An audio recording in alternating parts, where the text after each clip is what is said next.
Which brings us to economic freedom, our next topic. Government control versus free markets. The trading must be of free will, right? Here's Ronald Reagan. The most terrifying words in the English language are, "I'm from the government and I'm here to help." And whether it's the government taking your money or somebody pointing a gun at your head and taking your money, you can't multiply wealth by taking it from one person and giving it to another. Steve, did you bring your wallet here today? I did. Do you have at least a $20 bill in your wallet? I do. Okay. Get that out for me. Don't do it, don't do it. Don't do it. I'm going to see if we can multiply that wealth. I don't know. Okay. Well, no. You got a 20? No. Oh, he only carries 50. His machine only makes 50. Jeez, you're going to be sorry now. Okay. Marilyn, here's Steve's $50. Okay?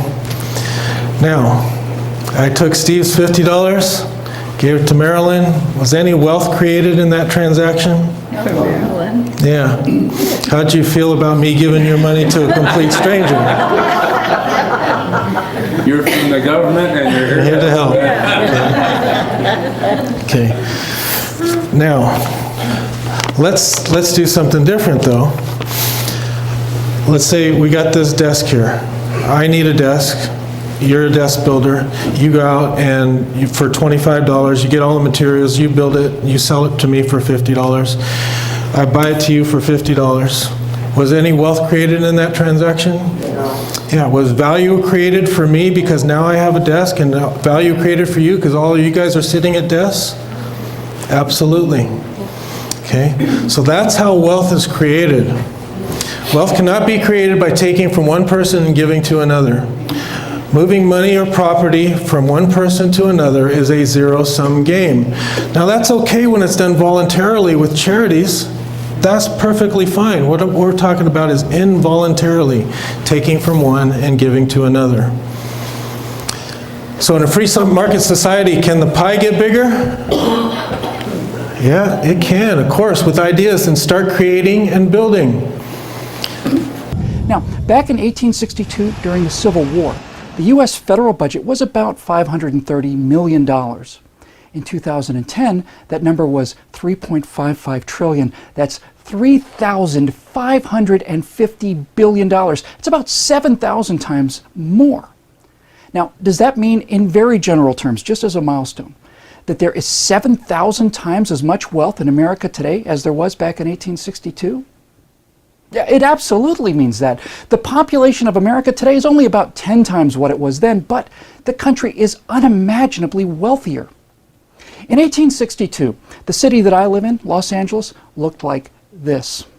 This was downtown Los Angeles right around the time that the U.S. federal budget was $500 million.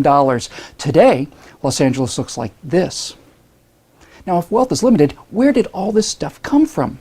All of the shops, the restaurants, the 7-Elevens, and the endless rows of houses, each with automobiles, air conditioning, widescreen TVs, Xbox 360s, and all the rest. Where did the money, the excess wealth, come from to turn Los Angeles from a couple of huts into this? Oh, and by the way, this is a place where the poorest people have things that the richest people in 1862 never had or could have dreamed of buying. Things like antibiotics, electricity, cell phones, and 1,000 other common everyday miracles. Yep, so the pie can get bigger. He talked about Los Angeles. This is New York City. New York City in 1903 and New York City last year in 2017. Some wealth created there. Massive amounts of wealth. That was just 2 cities, and this is happening all around the world, every minute of every day. People will never stop creating and innovating because we have a recession, or because there's a terrorist attack, or because there's a shooting somewhere, or there's some thievery somewhere. We have to remember that. Well, when government owns property and dictates what's produced, there's reduced experimentation and competition. Since Korea is in the news, This is a great example. This is the Korean Peninsula right here. South Korea, North Korea. This is South Korea from space at night, North Koreans from space at night. Now, they never really ended the war, right? They stopped fighting. When they stopped fighting, these two countries were at equal wealth. They were at equal wealth. This is case closed between free markets and communism. Free markets encourage competition and experimentation. We need to have economic freedom to do so. Every day, men and women around the globe go to work, each with the same goal, to prosper. But what's not the same is the degree of economic freedom each country offers to its people. Every year, the Heritage Foundation ranks almost every country by its economic freedom, and the results are pretty interesting. The index uses data from sectors like business, trade, governance, and policy to generate a score, with 100 being the most free. Countries that score high are those that have a business-friendly tax code and governments that encourage innovation and entrepreneurship. In addition to enjoying higher levels of financial prosperity, people in these free societies live longer, have better health, are more educated, and surprisingly are better protectors of the environment. The good news is that in the past 2 decades, global economic freedom has been increasing. Yeah, it's getting better and better and better, but you can see it's still at around 60% of the world population. That tells me there's a tremendous amount of room for improvement in years to come. Economic freedom has been linked to higher incomes, higher longevity, lower infant mortality, better education, cleaner air and water. Yes, the more free the country, the greater the prosperity, the more cleaner the air and water. And of course, increased life satisfaction